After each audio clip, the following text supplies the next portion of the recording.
and let people in.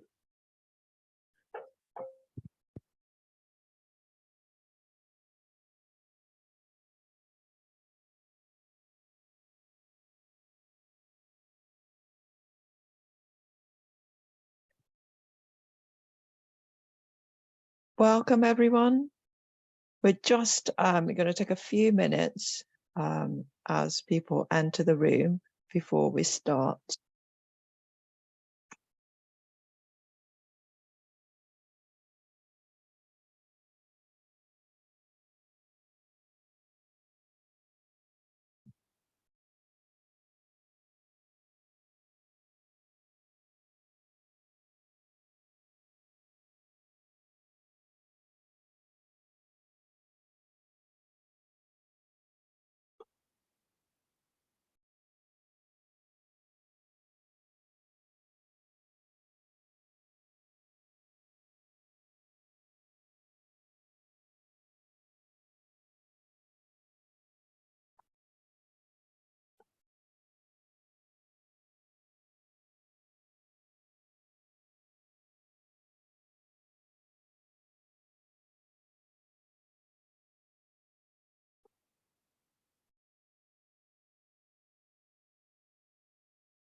Okay, right.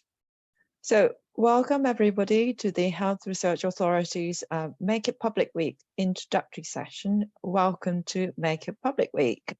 We're going to start with an introduction and welcome from our Chief Executive, Matt Westmore, to open a session and to welcome everyone to the week. So I'm going to hand over to you now, Matt.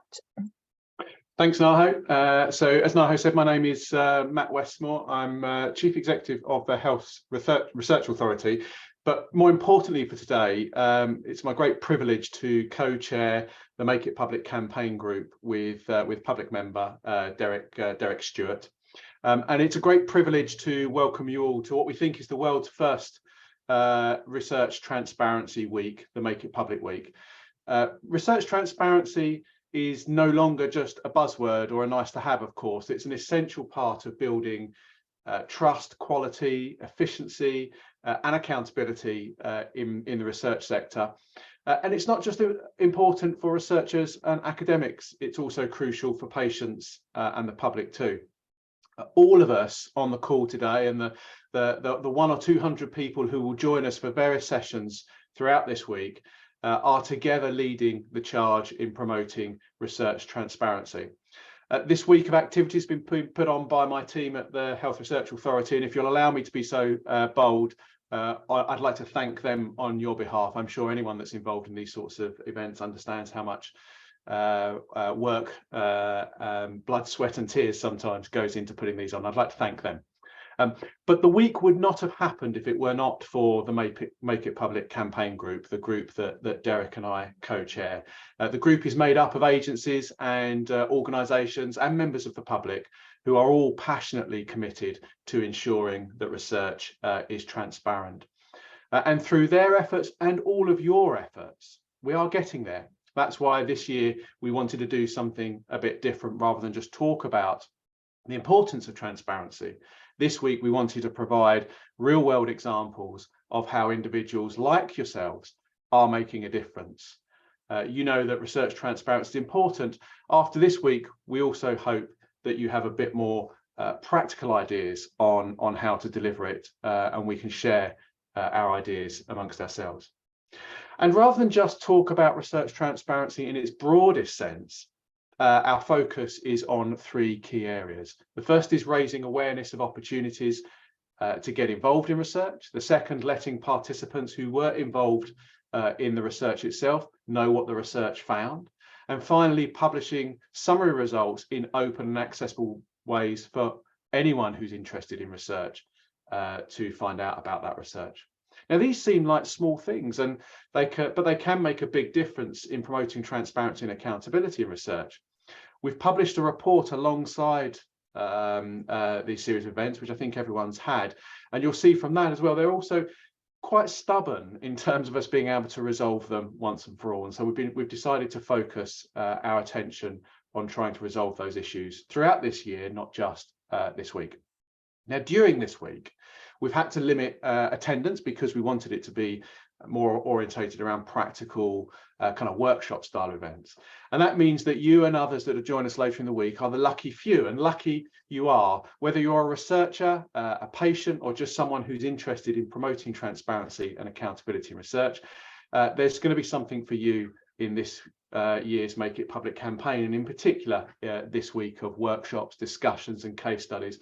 We're sure you're going to come away with new ideas, new inspiration on how you can make a difference and help make research more transparent for everyone. And of course, as well, hopefully you'll be able to share some of your own examples and great work that you're doing. So finally, before I hand back to Naho, it's just a great pleasure on behalf of the campaign group to open the Make It Public Week. Thank you. And now back to Naho. Great, thank you, Matt, and thank you for starting off the week in such a style. So I'm going to hand us over now to Amanda Wellings. She's a public contributor who is one of the members of the Make It Public campaign group, and she'll be reading a piece of creative writing she has written to celebrate Make It Public Week 2023. And really to remind us all why we're here and what we're seeking to change. So over to you, Amanda. Yeah, it's been a great pleasure to write this piece. And as normal, I'm autistic and I have a neurodiverse brain. It means that I always think outside the box. So this is a bit, it has some silliness in it, but it really, really, I think, covers what we want to do this weekend. So, well, this week. So I'll turn my camera off so you don't have to look at me and you can just gaze at the wonderful graphics and hear me recite. So thank you, everyone. Make It Public campaign. We march in March. Norm, the Trafalgar Square pigeon, scans the horizon from his roost. Atop the fourth column, atop the dust-covered Journal of Research gobbledygook, atop the long library ladder so out of reach. He's heard rumours it's a research campaign art piece. He's viewed scenes like this before. He's used to the kerfuffle beneath, the shrill sounds of whistleblowers, moving rainbow of banners and placards. Make transparency the norm, they chant. Curiouser and curiouser, why they use my name? Please make it become clear. What do they want? I knows they want it now. So, right. Yeah, Health Research Authority lead the march. Research the registry. I want feedback.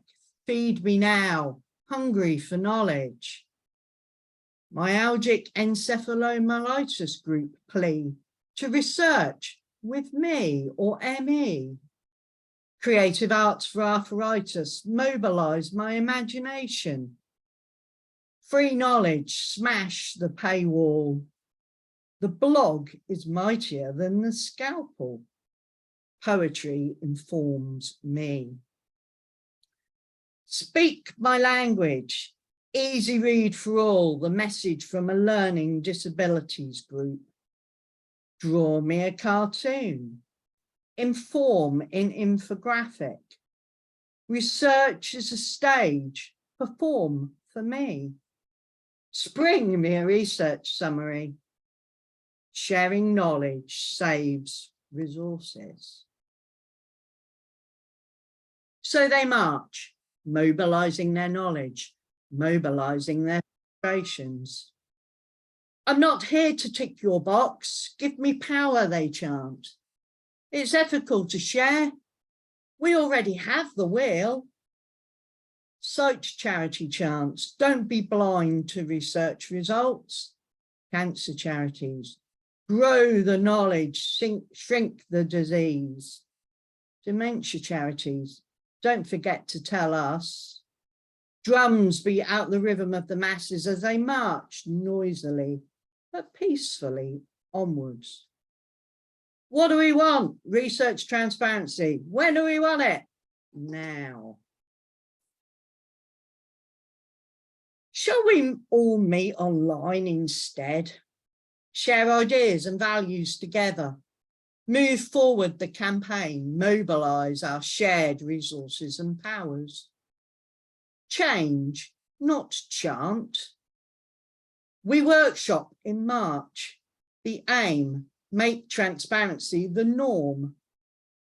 As for Norm the pigeon, he goes back to his quiet life, dreaming of giant ice creams. Quaff the pigeon nevermore. Thank you, everybody.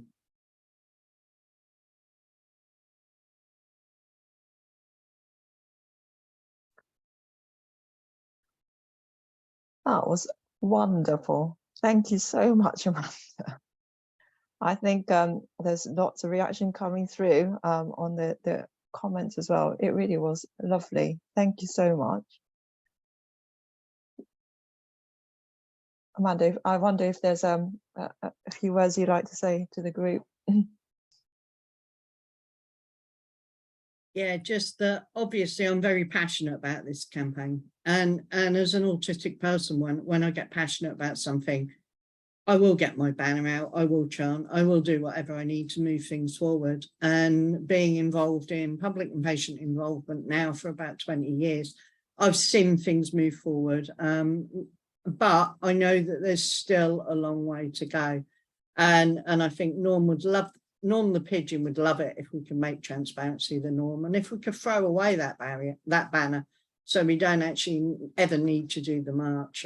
We can do it by all working together and all being passionate about this cause, which I really am, because what is the point in the research being in a dusty journal article of research gobbledygook on top of a ladder that no one can reach? So for me, yeah, it's all about sharing. And I think with sharing research, with sharing public and patient involvement and making that strong in everything we do, we'll actually get value out of research. And that's what's important. There isn't much money around now, so let's use it to its best.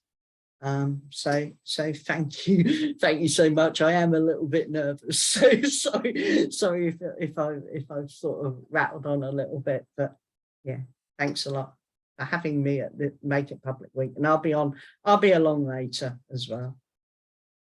Brilliant, thank you. And it's so important, and I think this is just the wonderful way to kickstart the week, where we wanting to have a conversation with all the attendees about how we can try and make transparency the norm and embed it across the system.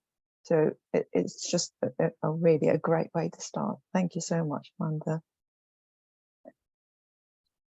Right. So the next session is with Lucy Chappell, who, as many of you would know, is the Chief Scientific Advisor for the Department of Health and Social Care. I wonder if Lucy is with us already, just checking.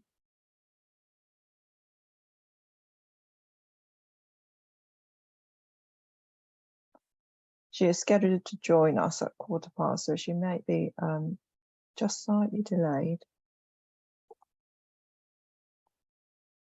Just to say she's coming in now, Naho. Right, brilliant, thank you.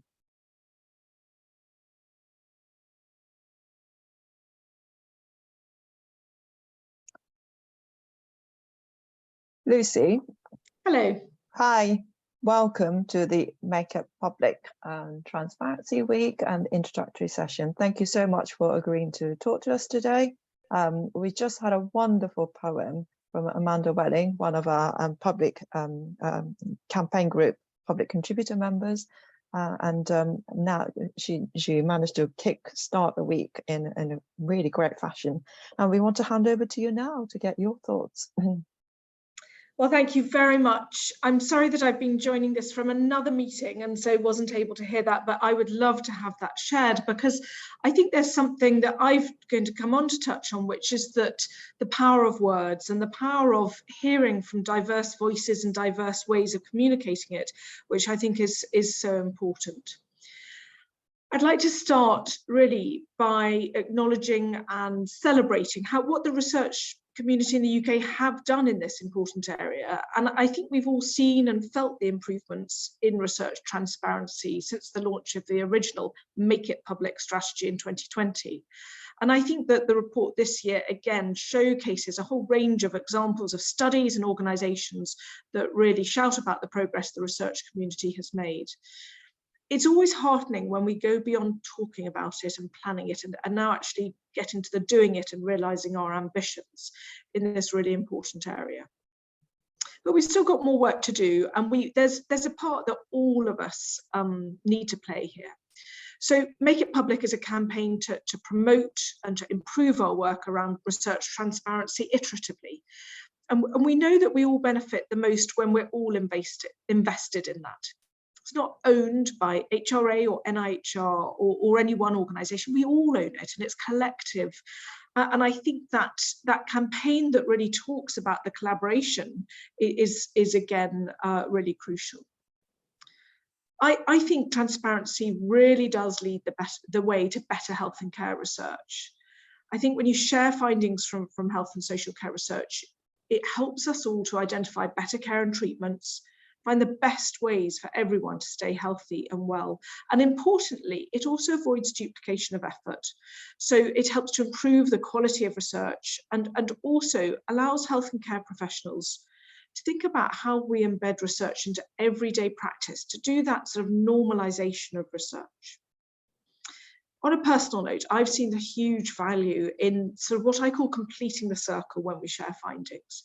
So for example, I do pregnancy trials. And what really struck me is that women described how they perceived that value, whether it was about taking part, understanding the need to move the field forward, thinking about how they appreciated the role of research and enabling access to new diagnostics and treatments, and so much more. And as I said at the beginning, participants' words are so powerful, and they provide a richness that can otherwise be missing, even from the lovely graphs and figures and tables. Words say it differently. So by making research findings public in a meaningful and timely way, we really acknowledge the commitment and the value of the people who give their time and energy to take part. We couldn't do research without them. So this openness builds trust and accountability with the public. And we rely on that to support the efforts and participate in research in the future from around that whole circle, from conception and design right through delivery to dissemination. We've been really clear about how we're supporting this at NIHR through a whole number of initiatives. We've got a policy on clinical trial registration and disclosure of results. I was really proud to see that research published last August showed that NIHR topped the chart of European medical research funders in implementing best practices for clinical trial transparency as set out by the World Health Organization. But we've also showcased the experience of research participants through our annual Participant and Research Experience Survey, which has been used explicitly to shape that research delivery. So examples have included a whole range of activities, from creating participant feedback postcards to address gaps in knowledge around a trial, to enabling innovative ways of sharing results more widely. And a final way that NIHR is trying to work differently is through Be Part of Research, a much more open way to engage with participants that's people-centered, digitally enabled. So there's a landing page for participants, which allows searching for a study, and then a sign-up service, which is now on the app. So it's essential that we work with patients and the public to make research ever more accessible at all points of that pathway. The Make It Public strategy is important for the whole of the health and social care community. It's set out what is needed to drive progress in research transparency. The Department of Health and Social Care gave its commitment to the Make It Public strategy when it was published in 2020. and will continue to support the HRA to make a real difference to transparency in research in future.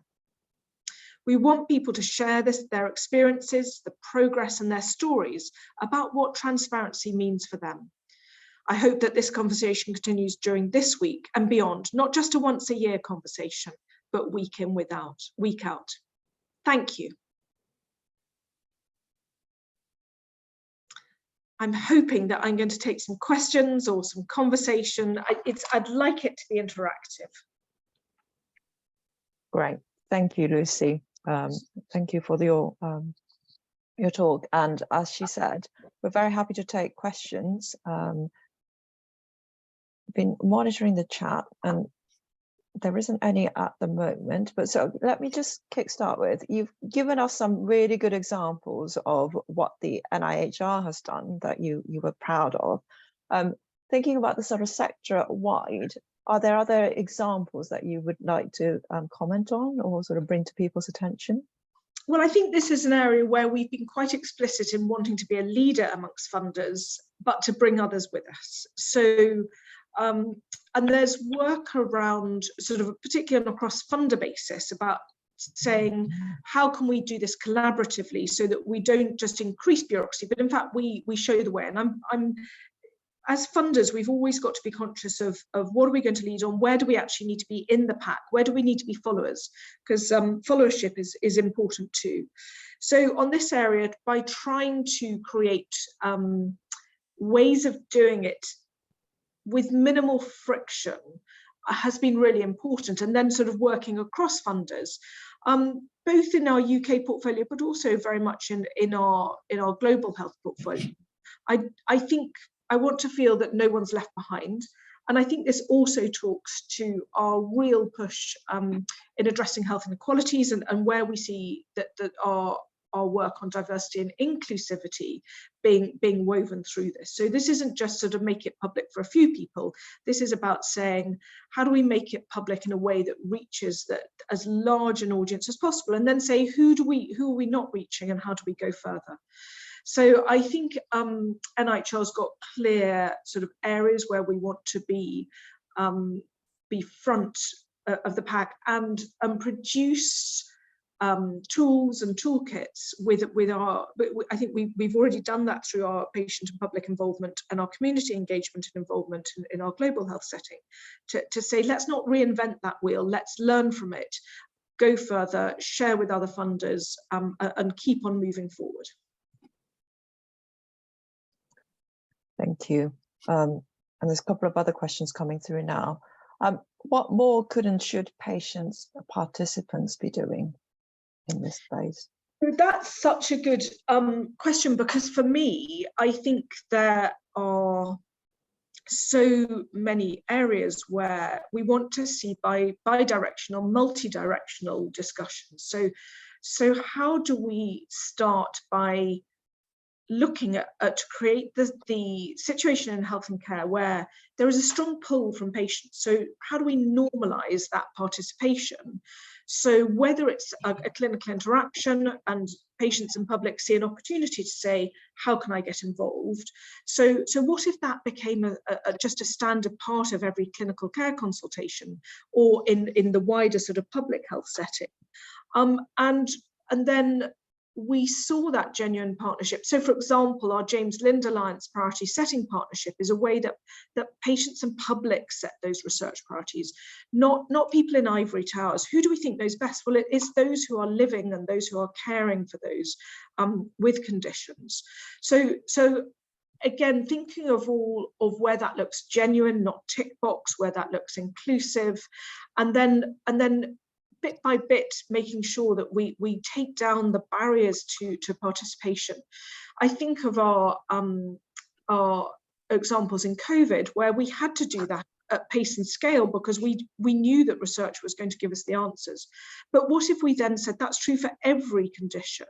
So why is there a situation in which we don't have research normalized and that patient participation?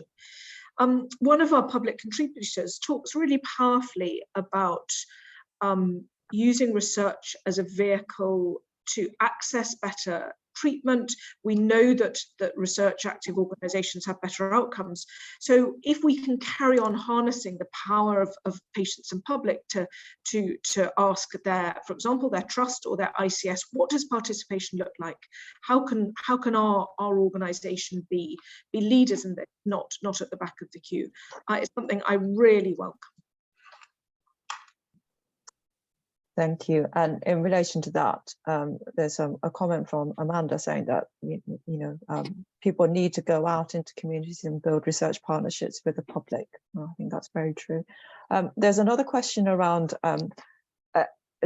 making it a legal requirement and enforcement, and I can comment some of those, but I'd welcome your thoughts on the enforcement aspect about that.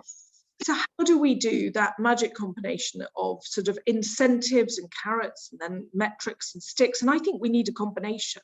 So what I would really like is board level accountability and responsibility for research and innovation, because it's great to have research, but you need the pull through. So you need the so what next? And actually what we're talking about today is part of that. If we are transparent about research findings, we've got more reason to see that pull into clinical care. It's not enough for the research to get published and sit on a shelf. It's got to have that impact for patients and public. So for me, it's about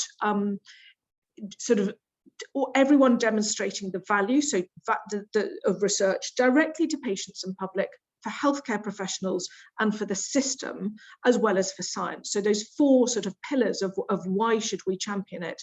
And then to say, how can we support that? We know that trust and ICSs are up against it on so many metrics. But what if we continue to show the value, and that research and innovation is valued by having those board level metrics? It is already in the Health and Care Act. There's a duty to facilitate and otherwise promote health and care research, but we've got to make that stick. And I think that's why the public voice in holding boards accountable is just as, if not more powerful than anything I can say. And of course, in order for the public to be able to hold these people to account is through transparency, because if people didn't know that the research was happening, they can't actually even do that. So completely, and that's why transparency works across the whole of the system. Why not? Brilliant. Okay, so one other question, which is around meaningful data sharing and how we can make that a reality rather than the gated way that things might be at the moment. Oh, it's such a good question, and it's something a lot of us are grappling with, because on the one hand, you've got the view that we all share lots of data every time we get our smartphones out. Every time we get our supermarket loyalty cards out, we're giving away data willy-nilly.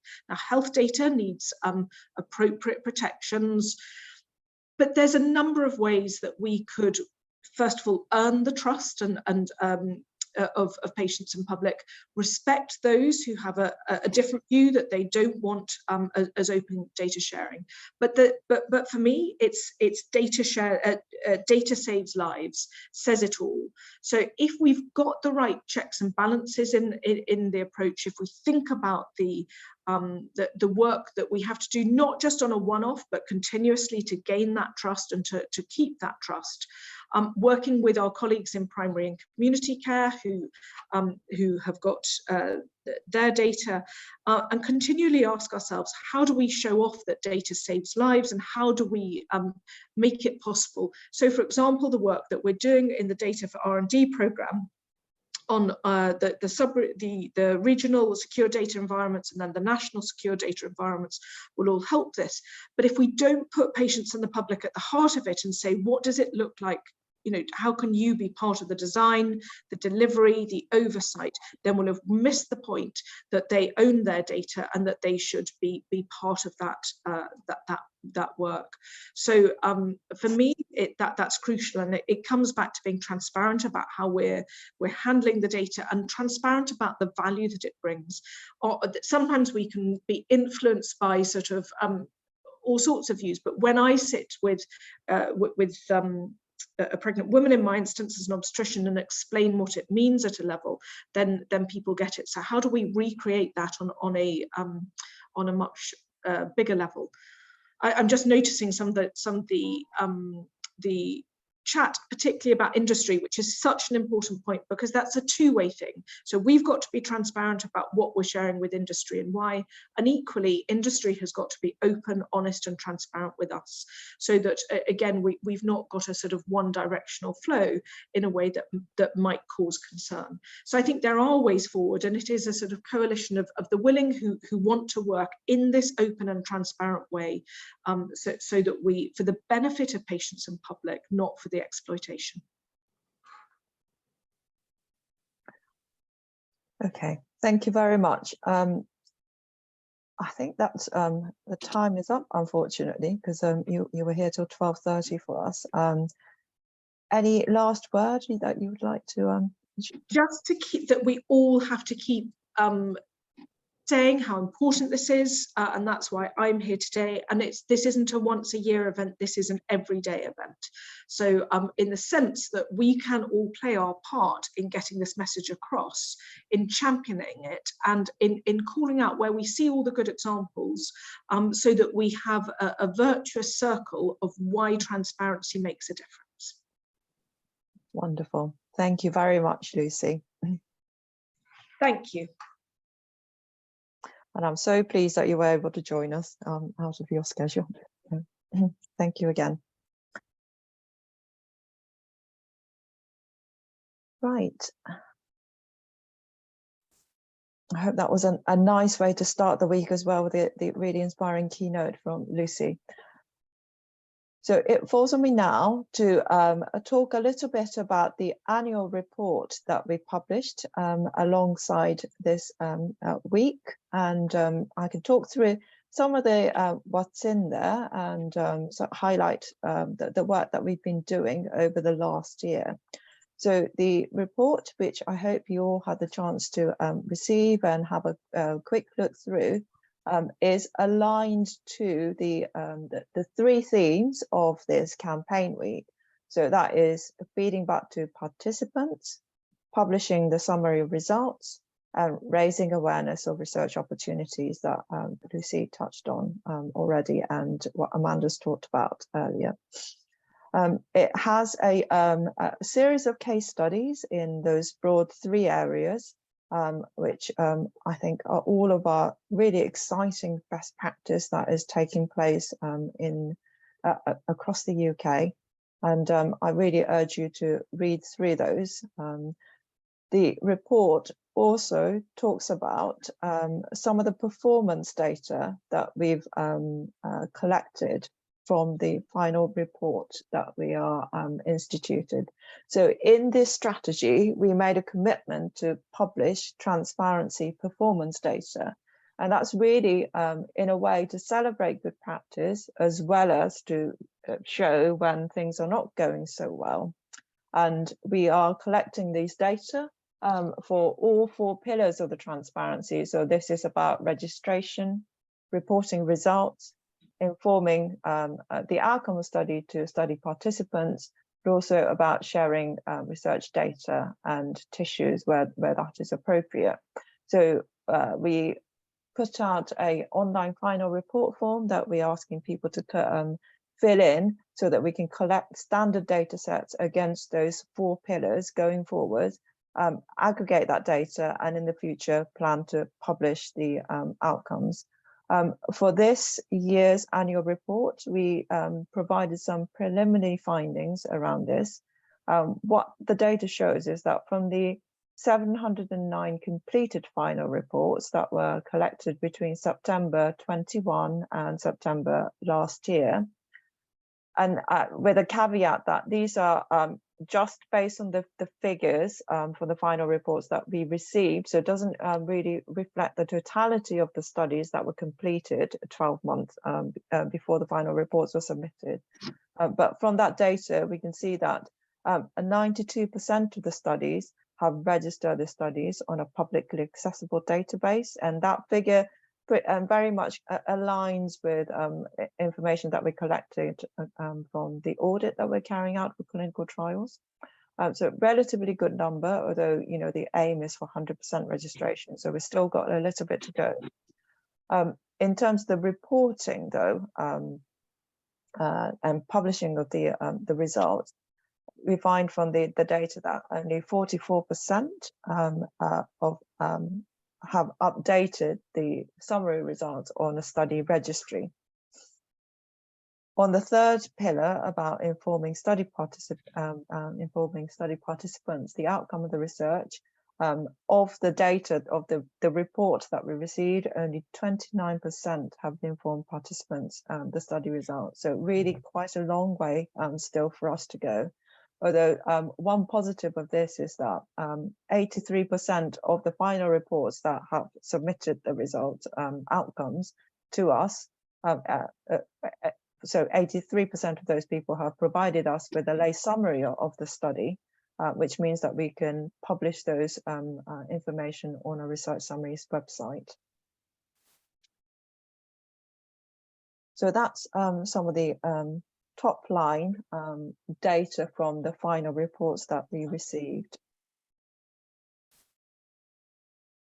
And then one other thing that I wanted to highlight now was the work that we've been carrying out on registration.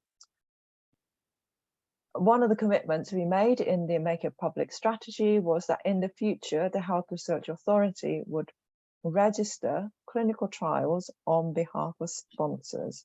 We partnered with a UK public registry called ISRCTN.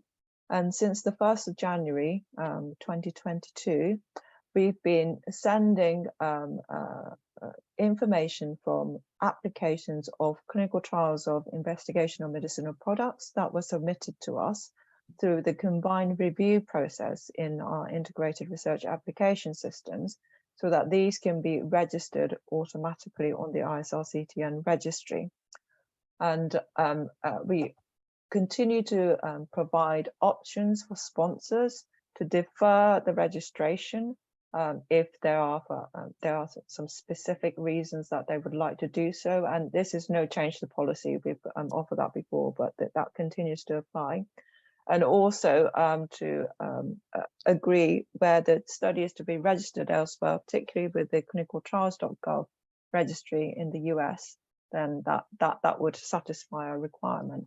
But the key point here really is that we've initiated a process where we are flowing through information to a registry ourselves, and we look to do that for other types of clinical trials in the future. And for the period, the 1st of January 2022 to the 1st of January this year, 156 CTIMs, clinical trials of investigation of medicinal products, and IMP device trials have been registered through these means.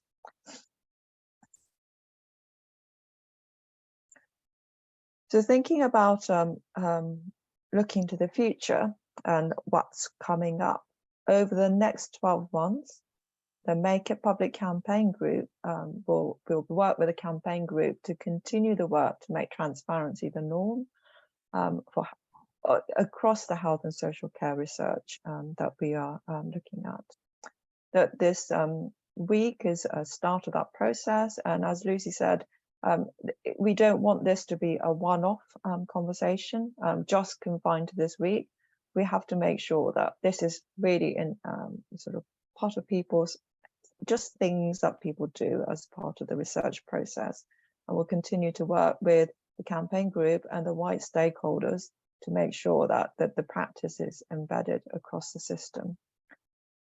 And we would look at that across the 4 pillars. So that would be around registration, which I talked about quite extensively now, but also really looking at the area where we know that a lot more work that needs to happen in terms of uploading of the summary of the results onto registry and publication in an accessible place of the results, but also really thinking about communicating results back to participants, which as I've indicated before, the practice tends to be not uniform and more work needs to be done.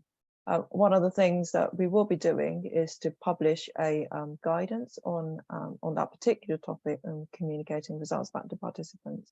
And I think the next 2-3 days where we'll be looking at some of these in much more detail through the workshops. We're really wanting to encourage discussions about the practical problems that people are having, and then sharing examples of good practice where people have potentially overcome those barriers, and adding to the collective knowledge and really the kind of hints and tips of how we can move this area forward, and how we can make those practices the norm. So I'll stop talking for now and see if there are any questions that are coming through. So I haven't been able to look at the chat.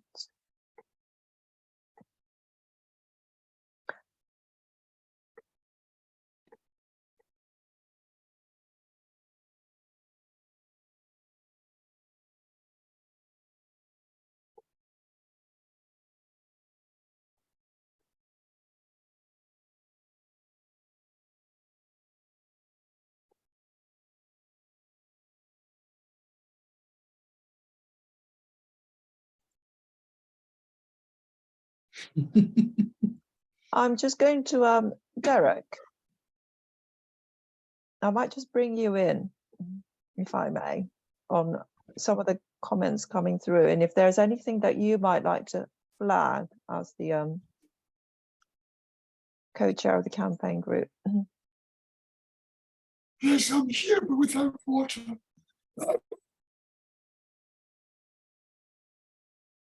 Oh, I think that's it, yeah. Can you hear me okay? I can hear you. You're breaking up a little bit, but Yeah, I'm just going to put my microphone in. thank you. Sorry to sort of spring you into this. I thought Amanda's poem was wonderful. It was, wasn't it?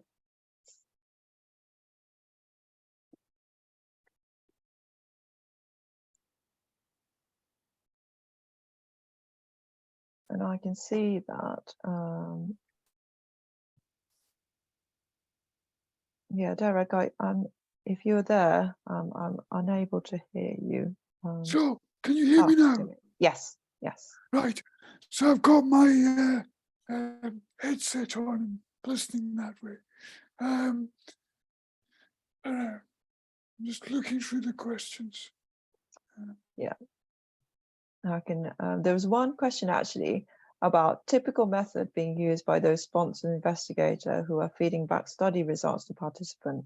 What is the expectation? So I can talk about the expectation. This is really best practice expectation as far as the HRA is concerned. This is not a requirement at this stage, but we are looking to see how we can encourage more people to do that.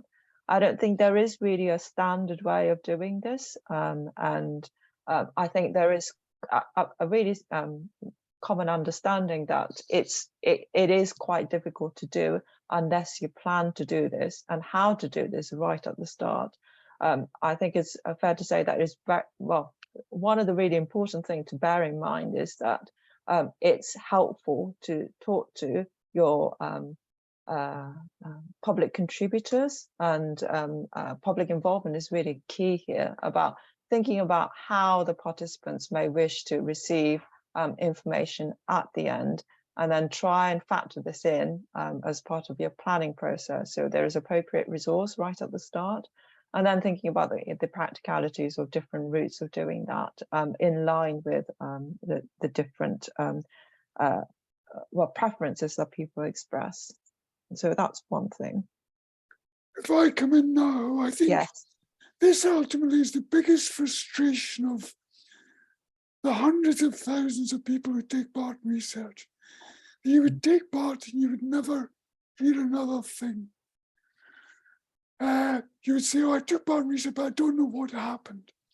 So I think that's one of the big driving forces behind all this.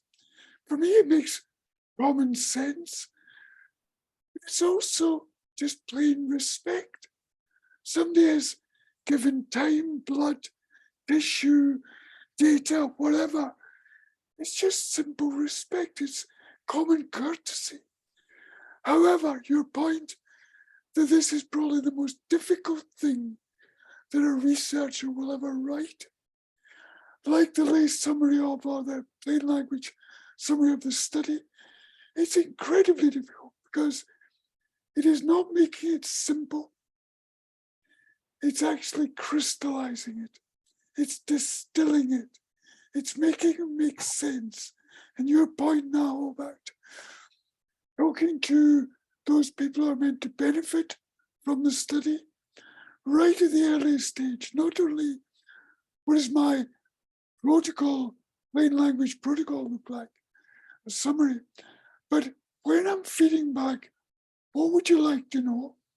How would you like to know it? When we did some of this in Ireland, they sent out a text. How do you want it in statistics? Do you want it in an animation? Do you want it in a plain language summary? How do you actually want the results? And of course, what they got was a variety of those things. So I think this is a growing conversation. And I think people are starting to do it, and they're doing it well. But talk to the people who are meant to benefit and make it the real effort of having that conversation.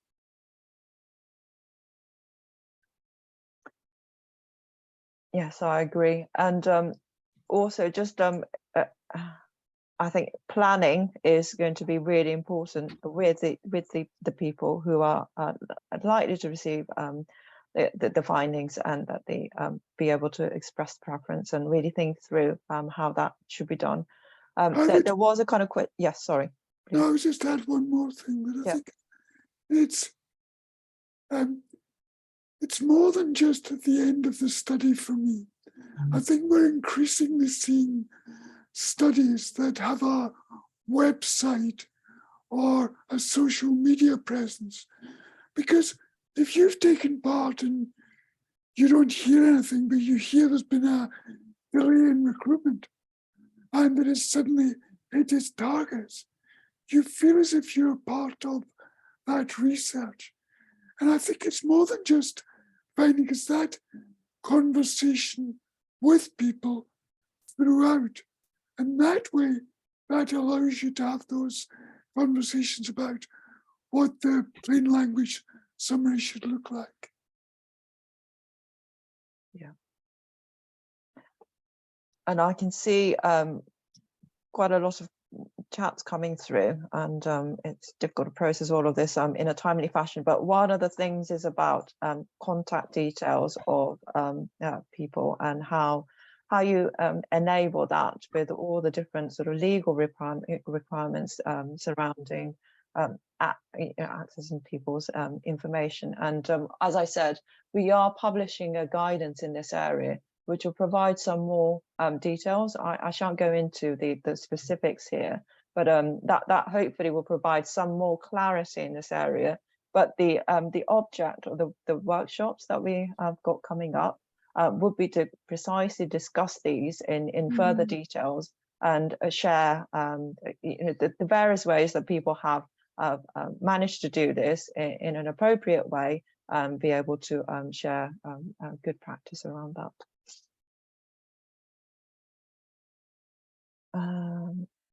I think it's back to your point. There's going to be lots of studies in the next couple of years for whom somebody's got no funding to do this because it wasn't in their original plans. What we want to do nowadays is anybody who's starting up, start to think about this now and think about your contact shroud. So in your proposal, you're putting in the costings for this. But as I said, sometimes just a social media presence with here's what's happening next, here's what's happening. And then when you do publish, you can just put, here's where it's published. Yes, yeah. So there are different means of doing this, and I think, if we can all share information and thoughts about the different ways, that's all power to us, and this is part of the process of making it part of the norm. And there is quite a lot of comments here about the importance of plain English language, and how the information that is provided has to be in an accessible language so that it's meaningful. And again, I think that's really important, but also recognizing that that's not really an easy thing to do, as you said, and we all need good guidance and trainings around this as well, which again, you know, comes back to resources and people's willingness to really focus on this area too. I would echo what you've said, Naho, that some of these are really wonderful questions, but I know I don't know the answers to them. So if you don't mind, people, please, would you ask these questions again during the rest of this week? Because we have panels who are experts or have experience in some of these issues. Please do ask them again and get that conversation going in the room as well as on the chat. Yeah, and we really urge you to, I realized that the workshops got occupied quite quickly, and we're at full capacity now, but we will be recording all the sessions, and of course, you know, people will be going out to breakout groups, so it will be difficult to sort of follow those through, but we will be synthesizing the key points that come through, and the idea is that those you know, sort of key pointers would enable us to think as a community, you know, what is the best way to tackle some of the issues that people are facing. So hopefully add to the collective knowledge of how to do things better and make transparency the norm as part of the process. So it's really exciting week coming up. And we also urge you to keep contacting us and being part of the wider campaign effort to really make sure that this is embedded across the system. I think, yeah. There's a couple of points by Margaret, excuse me, by Margaret Cheng and Stella O'Brien, talking about that sort of being odd that research can take participants' time and insights, but not feel obliged to inform them of results. And Stella has replied saying, this is about parity of esteem. It's not about public involvement per se. It's about how are we all treated as equals? How are we treated with that same esteem? And I just hope that we can carry that on throughout this week, because I think that's just a beautiful description of what this is about. Indeed. And I do see the point from Helen Turner that it would be good to ask the questions again later this week, but there isn't any more space on the workshop. I think we do have a, I don't know if you can see on the slide, ways of contacting us. So you can email us on the research.transparency@hra.nhs.uk address, but please do share your stories and experiences with us by the social media, and really by all means please pose the question, and hopefully the community can get back and respond to the questions that you have as well. No, that's a wonderful point about if the person's not here later in the week. I know you're very busy and the team are busy, but I wonder if we could just, somebody captures this chat that's here, and we could maybe just go through and see if there are any particular questions for the specific events, and then I can ask them or somebody else can ask them on the day. Yeah, no, absolutely, we can do that. Right. I think, are we coming to an end of this now? Indeed, yes. And I'd just like to say thank you. Thank you, Derek, Absolutely. for coming in Yes. to have this conversation with me, but also to thank everybody for joining us to kickstart this really exciting Make It Public Week. Looking forward to seeing those of you who are able to join us at the workshop. And obviously we will, and on the Friday, that there is a session with panels, which is open to a wider set of audience, because we don't have to go into breakout groups, which enable us to have more participants. So please do join us for that if you're able to. Can I thank Lucy Chappell? Because I think Lucy's talk was brilliant. Yes. I think that notion that whether you're involved, whether you're participating, whether you're just engaging, we're all part of research. Our families as well as us. And I thought it was just lovely to hear that absolute strategic clarity from her, but also to Matt for his introduction and opening today. And Norm the Pigeon. I don't think I'm ever going to forget that. Indeed. So yes, I'll echo all the thanks that Eric just said to Matt, Amanda and Lucy, who really were wonderful in starting off this week. And thank you to everyone for your time. Thank you very much. Bye, folks. Thank you.